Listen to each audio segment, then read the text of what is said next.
जहां एक बार video play कर दी तो फिर स्किप का ऑप्शन भी डर से कांपता है। Welcome to RS video. आज हम खोलने वाले हैं डाइज ईरे का वो राज जो शायद तुमने सुना होगा, पर इस तरह कभी नहीं। तैयार हो जाओ, क्योंकि आरएस वीडियो शुरू हो चुका है और अब तुम बच नहीं सकते। तो चलिए बिना किसी देरी के जल्दी से वीडियो स्टार्ट करते हैं। फिल्म की स्टार्टिंग में हम एक आदमी को देखते हैं जिसका नाम है मधुसूदन पोटी, और ये जो है एक कंस्ट्रक्शन साइट पे काम कर रहा था। तभी वहां पर ना चाय का ग्लास गिर के टूट जाता है और चाय जो है टप टप करके टपकने लगता है। लेकिन वो उसे ऐसे देख रहा था जैसे कि किसी का खून टपक रहा है नीचे। अब इससे वो पता नहीं कैसे जान लेता है कि कुछ तो बुरा हुआ है, और वाकई में कुछ बुरा हुआ था।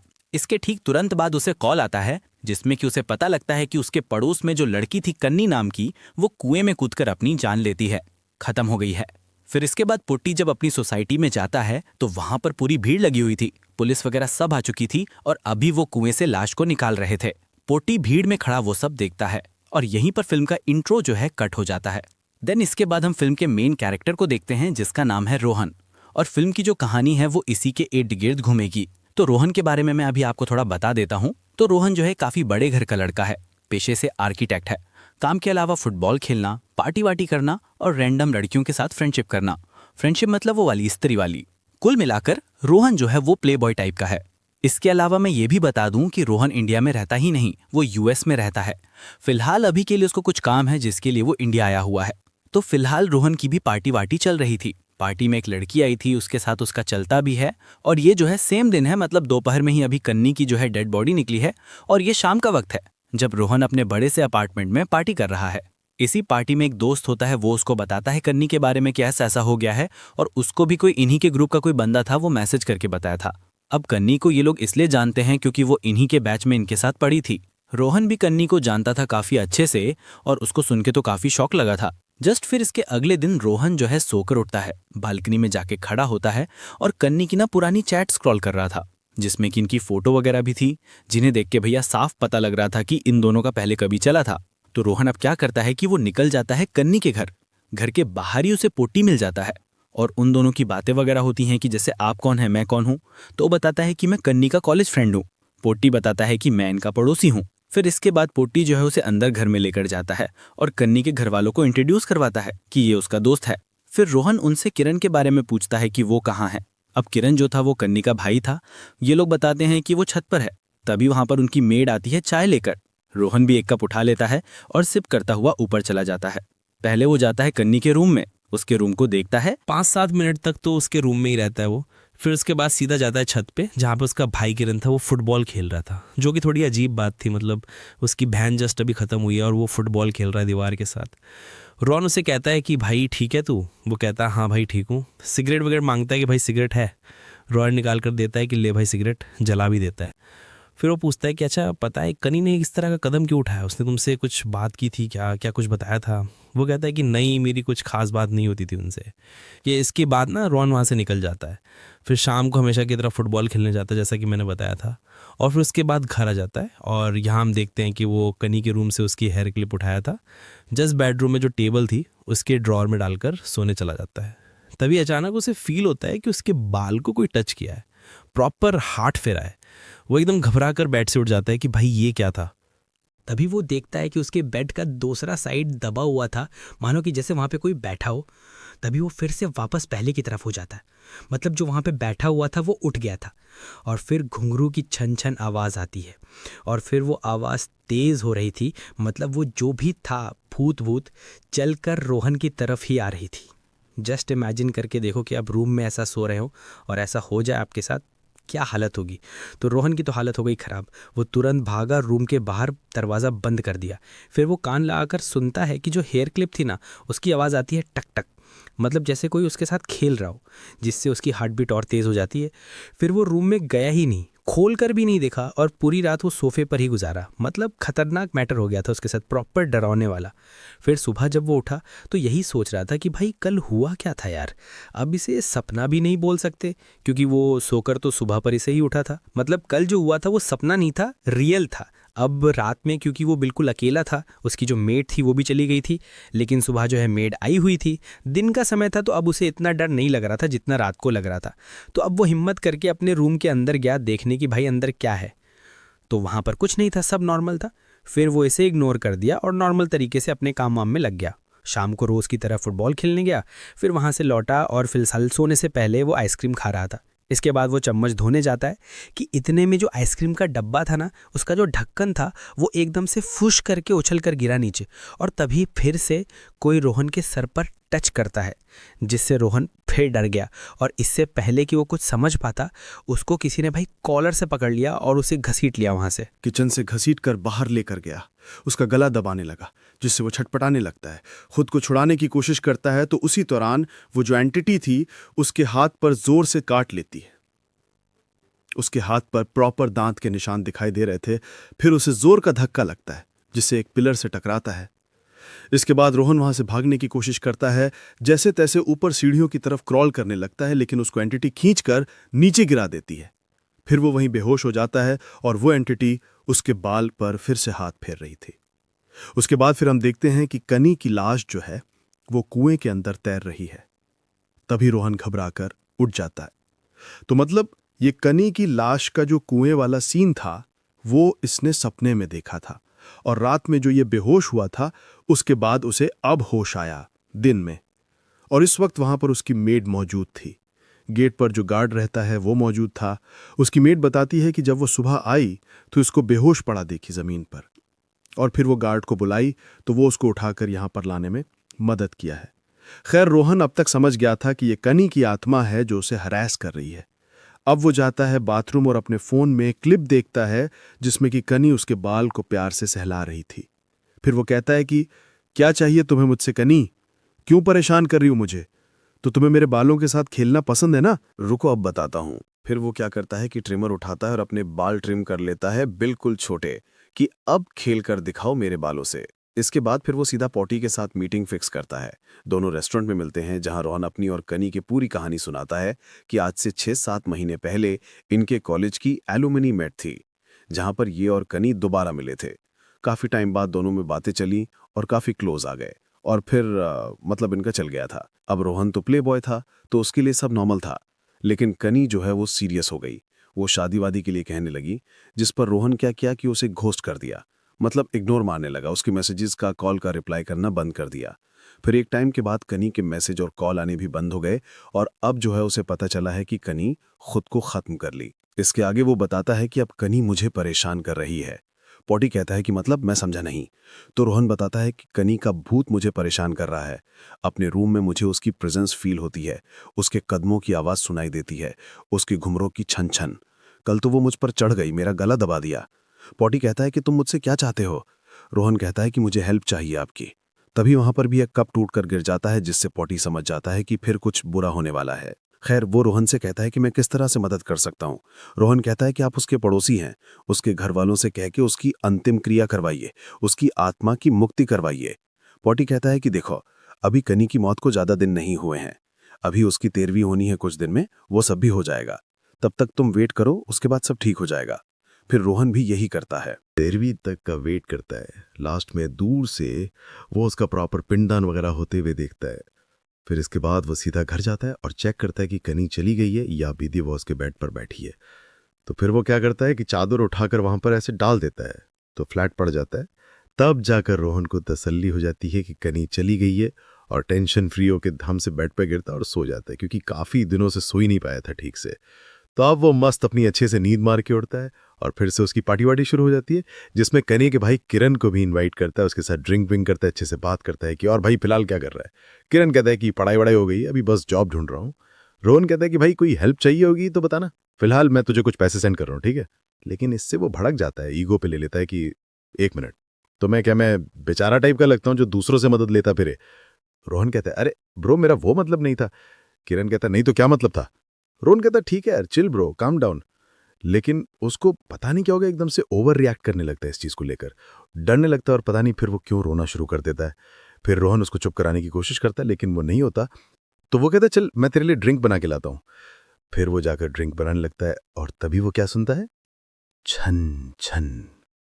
फिर से वही घुंघरू की आवाज, मतलब कनी वापस आ गई थी। और फिर वो प्रॉपर फील करता है कि वो उसके बगल से गुजरती है।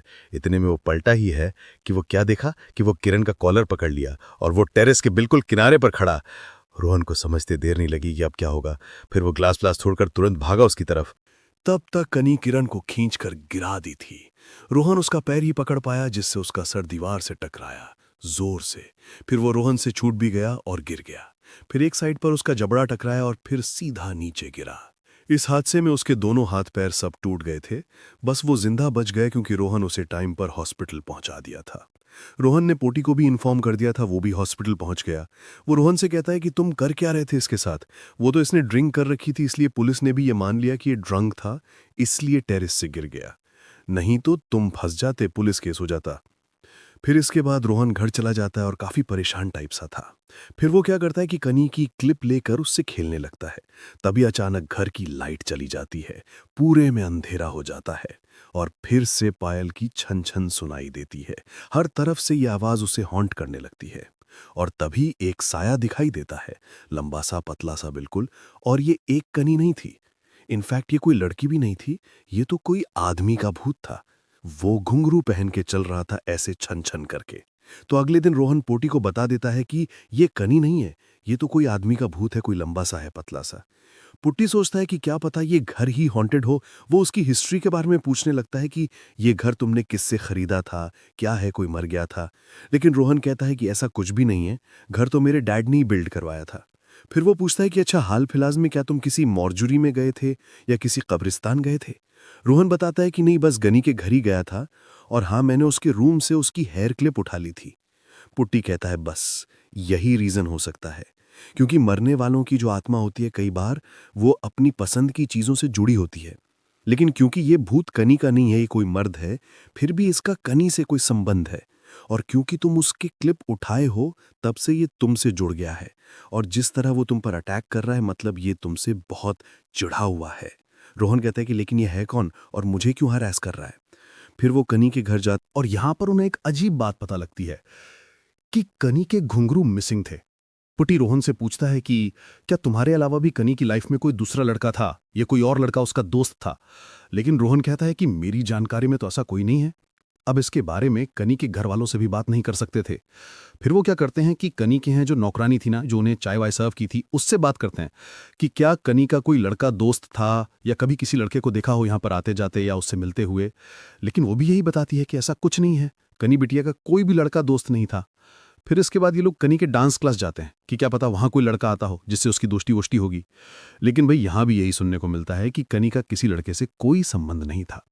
लेकिन एक बात उन्हें पता चलती है कि एक रात कन्या और उसकी ये दोस्त जब घर लौट रहे थे तो रास्ते में बारिश हो गई थी। भीगने से बचने के लिए ये लोग कुछ टाइम एक बिल्डिंग के नीचे खड़े हो गए। उसी के सामने एक फोटो स्टूडियो था, वहां से एक आदमी उन्हें घुरे जा रहा था। फिर अगले दिन वो डांस क्लास के बाहर भी दिखाई दिया। वो असल में कनी को देख रहा था, उसे प्रॉपर स्टॉक कर रहा था। कनी की जो दोस्त थी वो बोली भी कि उसकी कंप्लेंट करनी चाहिए, लेकिन कनी अवॉइड कर दी, कहा कि ज्यादा बड़ा इशू बनाने की जरूरत नहीं है। उसकी दोस्त बताती है कि बस मुझे इतना ही पता है। रोहन पूछता है कि क्या वो आदमी लंबा सा पतला सा था। वो कहती है कि हाँ। फिर ये समझ जाता है कि इसी का भूत है, कनी के स्टॉकर का, जो कनी को लाइक करता था और रोहन से चिढ़ गया। अब पुट्टी भी उसके साथ था तो वो उससे भी चिढ़ गया था और वो पुट्टी के घर तक आ जाता है। रात में पुट्टी घर में अकेला डिनर कर रहा था, तभी उसे किसी की प्रेजेंस फील होती है। वो खाते खाते रुक जाता है, तभी इतने में सामने रखी जो चेयर थी वो पीछे खिसक जाती है। ये देखकर वो हड़बड़ा कर उठ जाता है और फिर वो बहुत ही स्मार्ट मूव लेता है। सीधा पूजा वाले रूम में जाकर दरवाजा बंद कर लेता है और दीपक जला देता है। वो भूत अंदर नहीं आता और आ भी नहीं सकता था, बस दरवाजे से ही झांकता है और फिर ये चला जाता है। फिर पुट्टी तुरंत बाहर निकलता है और नमक का पैकेट फाड़कर चारों तरफ छिड़क देता है, खुद पर भी डाल लेता है, क्योंकि ऐसा कहते हैं कि भूत प्रेत या ब्लैक मैजिक के असर से बचने के लिए नमक काफी सही रहता है। फिर अगले दिन पुट्टी रोहन के साथ उसी पेंटिंग शॉप पर जाता है जिसके बारे में वो डांस क्लास वाली जो लड़की थी वो बताई थी कि वो जो आदमी था लंबा सा, वो यहीं से उनको देख रहा था। वो शॉप के मालिक से पूछता है कि यहाँ कोई आदमी काम करता था क्या, लंबा सा पतला सा। तो वो बताता है कि हाँ, उसका नाम फिलिप था। बोटी पूछता है कि उसका कोई फ़ोन नंबर या एड्रेस वगैरह है आपके पास। वो कहता है कि भाई एड्रेस तो नहीं है, फ़ोन नंबर है। वो उन्हें फ़ोन नंबर दे देता है। खैर आगे दुकान वाले से उन्हें कुछ और बातें पता चलती हैं कि फिलिप्स कुछ अजीब सा था। वो दुकान में ठीक से काम वाम नहीं करता था, दुकान के गेट पर खड़ा होकर पता नहीं क्या देखता रहता था, किसका वेट करता था। लेकिन वो काफ़ी धार्मिक भी था, बस बाइबल के वर्ड्स और प्रेयर्स प्रिंट करता रहता था और रेगुलर चर्च जाता था। वो यहाँ पर कुछ टाइम ही रहा और फिर उसकी जॉब लगी सऊदी में, तो फिर वो वहाँ चला गया। रोहन कहता है कि आपके पास उसकी पेंटिंग्स हैं। खैर लकीली वो उसके पास ही पड़े थे, दुकान बार उन्हें निकाल कर देता है। अब उसमें क्या लिखा था उनकी समझ में तो कुछ नहीं आता, उसका नंबर भी नहीं लग रहा था। फिर ये सोच में पड़ जाते हैं कि अब फिलिप के बारे में कैसे पता लगाएं। तभी पुट्टी को ध्यान आता है कि वो जो कन की मेड है ना, उसका बेटा मन्नू भी अभी कुछ महीने पहले सऊदी गया था। तो इस मन्नू से बात करते हैं, इसके एजेंट का पता करते हैं। उस एजेंट से फिलिप का पता लग सकता है। तो फिर यहां से रोहन, अब कन की मेड थी ना, यानी कि मन्नू की माँ, उसके घर जाता है। कहता है कि आपका बेटा मन्नू सऊदी में है ना, उसका नंबर मिल सकता है, या जो एजेंट उसको सऊदी भेजा था उसका नंबर मिल सकता है। तो मन्नू की माँ कहती कि ठीक है, मैं देखती हूँ। दूसरी तरफ पुट्टी उसी चर्च जाता है जहां फिलिप जाया करता था। वहां के फादर से बात करता है, उन्हें वो प्रिंटिंग्स दिखाता है। तो वो बताता है कि ये तो डेइस इराई के बारे में है। लेकिन उसे देखकर पोटी चौंक जाता है क्योंकि वो मनु की फोटो थी। तो यानी फिलिप और मनु एक ही आदमी है। दूसरी तरफ रोहन मनु के घर के अंदर आ जाता है। वहां वो कुछ टॉफीज वगैरह देखता है जिस पर फिलिप का नाम था, जिससे रोहन भी समझ जाता है कि फिलिप ही मनु है। अब उसको कुछ गड़बड़ लगती है। एक रूम में कुंडी लगी थी तो वो खोलकर अंदर चला जाता है और वहां वो क्या देखता है कि बेड पर फिलिप की लाश पड़ी थी, या कहें कि उसकी मम्मी पड़ी थी। उसके पैरों में कन्नी के घुंघरू थे और रूम में कन्नी की फोटो और उसकी कुछ बिलोंगिंग्स वगैरह भी थी। इससे पहले कि रोहन कुछ समझ पाता, पीछे से फिलिप की मां उसके सर पर बैट मार देती है। वो वहीं गिरकर बेहोश हो जाता है और तब जाकर फिलिप की मां सारे राज खोलती है।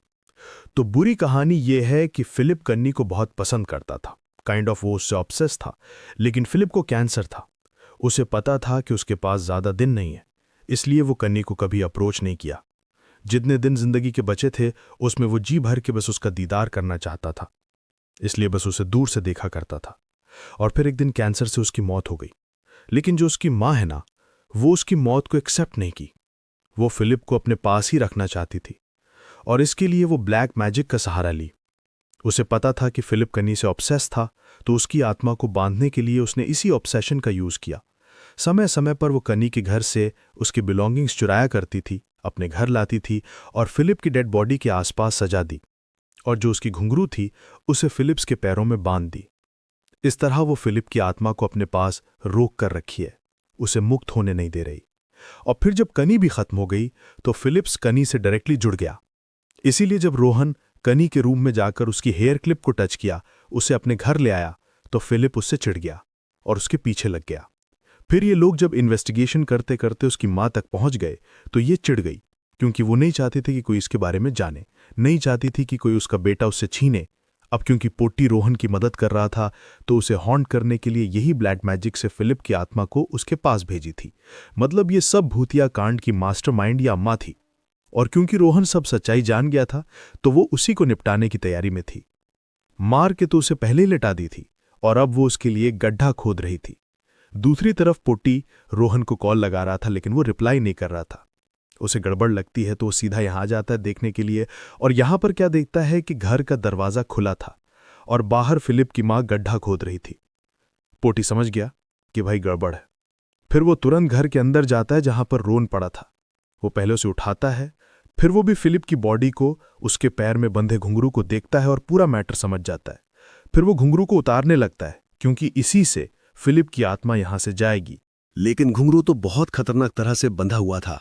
वो रोहन से कहता है कि इसे काट कर निकालना पड़ेगा। फिर रोहन जो है किचन में चाकू वाकू देखने जाता है और इतने में यहाँ रूम में पैरानॉर्मल एक्टिविटी शुरू हो जाती है।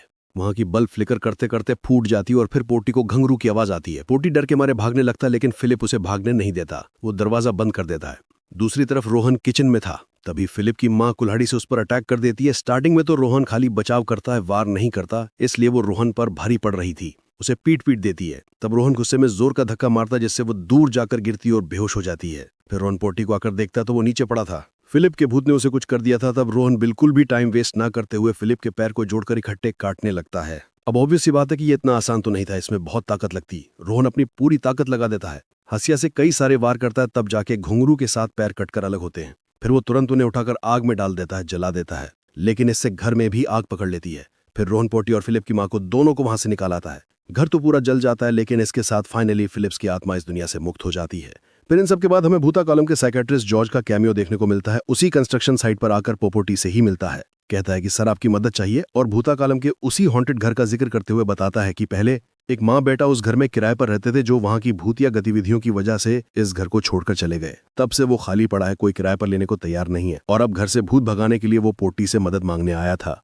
तो ये तो था भूता कलम का कनेक्शन। रही बात ब्रह्म युग में की, तो उसका कनेक्शन मधुसूदन पोटी से ही लगता है, क्योंकि फिल्म में एक सीन है जिसमें उसके एक एंसेस्टर की फोटो दिखाई जाती है जो कि कोडमन पोटी से काफी मिलता जुलता है, जैसे कि वो उसका वंशज हो। और इस हिसाब से मधुसूदन पोटी भी कोडमन पोटी का ही वंशज हो सकता है। इसीलिए उसके पास कुछ पावर्स हैं, जैसे कि उसे पूर्वाभास हो जाता है। जब भी उसके आसपास कुछ गलत होने वाला होता है, सबसे पहले चाय गिरी मतलब चाय की बूंद का टप टप करके नीचे गिरना मतलब कोई पानी में कूदा है। और इसका सीधा कनेक्शन किससे है? कन्नी की मौत से है। फिर रेस्टोरेंट में जो कप गिरकर टूटा था, उसके बाद फिर किरण भी टेरेस से गिरकर टूट फूट गया, हालांकि वो जिंदा बच गया। खैर, फिल्म के एंड में हम देखते हैं कि रोहन यूएस वापस निकलने की तैयारी में था। उसकी फ्लाइट का टाइम हो चुका था और वो बस निकल ही रहा था कि तभी अचानक उसे कदमों की आवाज सुनाई देती है, बिना छन छन के। और ये आवाज उसके बेडरूम से आ रही थी, जिससे उसके कान खड़े हो जाते हैं तुरंत। फिर वो अंदर जाकर देखता है तो शॉकिंगली बेड पर कनी का हेयर क्लिप पड़ा था, और बेड का लेफ्ट साइड वाला हिस्सा दबा हुआ था, मानो वहां कोई बैठा हो। तब रोहन क्या करता है कि चादर उठाकर उसके ऊपर डाल देता है, तो वहां पर सच में कोई बैठा था। अब रोहन धीरे धीरे वो चादर हटाता है, और जो भी वो था उसे देखकर बोलता है, व्हाट द एफ। और फिल्म यहीं पर दी एंड हो जाती है। अब वो किसे देखा था ये हमें दिखाया नहीं जाता, लेकिन वो क्लिप तो इसी ओर इशारा करती है कि वो कनी थी। असल में स्टार्टिंग से ही यहां पर दो आत्माएं थीं, एक फिलिप की और दूसरी कनी की। रोहन को हॉन्ट करना, उस पर अटैक करना, गला दबाना, ये सब काम था फिलिप का। इनफैक्ट वो उसके हाथ पर काट भी लिया था, वो भी उसके लेफ्ट हैंड पर ही। और इसका भी एक रीजन है। अगर आपने नोटिस किया हो तो रोहन यहां पर लेफ्ट हैंडेड है। चाय का कप भी वो लेफ्ट हैंड से पकड़े था, और क्लिप को भी वो सबसे पहले लेफ्ट हैंड से ही टच किया था, इसलिए फिलिप उसके लेफ्ट हैंड पर ही काटा था। रही बात कनी की, तो वो रोहन को कुछ नहीं कहती थी, बस उसके बेड के पास बैठकर उसे देखती थी, प्यार से उसके बालों पर हाथ फेरती थी। उस रात जब फिलिप रोहन पर जानलेवा अटैक कर दिया था, तब कनी ही उसको बचाई थी, क्योंकि अगर वो वहां पर अकेला होता तो वो तो उसको कपका मार देता। लेकिन वो अकेला नहीं था, वहां पर कनी भी थी, वो उसको बचाई थी। और उसने जब वो लास्ट में बेहोश हो गया था तो वो उसके बालों पर हाथ फेरी थी प्यार से। किरण पर भी कनी ने ही फिलिप से ही अटैक करवाया था, लेकिन अब सवाल यह है कि क्यों? तो मुझे तो यहां पर किरण में ही बड़ा झोल लगता है। ये कहीं वही तो नहीं कनी को मारा है, कुएं में वही तो नहीं उसको धक्का दे दिया जिसका बदला फिलिप लेना चाह रहा हो। इसीलिए जैसे ही उसे मौका मिला तो किरण को वैसे ही ऊपर से नीचे गिरा दिया जैसे वो